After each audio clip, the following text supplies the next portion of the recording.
unresponsive patient, we first do a scene safe, then we call for help, and then we check pulse and breathing. If both pulse and breathing is present, we make the patient in recovery position to prevent any aspiration to happen. If pulse is present but breathing is absent, then we give rescue breath. It is respiratory arrest.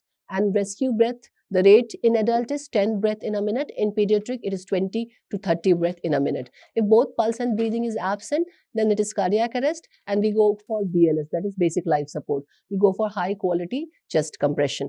For components for high quality chest compression is push hard, that is we have to push at least 5 centimeter, push fast, that is 100 to 120 compression per minute, allow complete recoil, minimum interruption in chest compression, and just adequate ventilation, that is 10 breath per minute in adult, 20 to 30 breath per minute in pediatrics.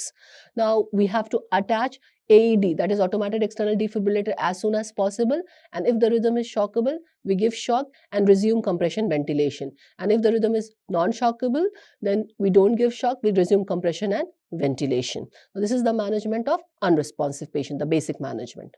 Thank you.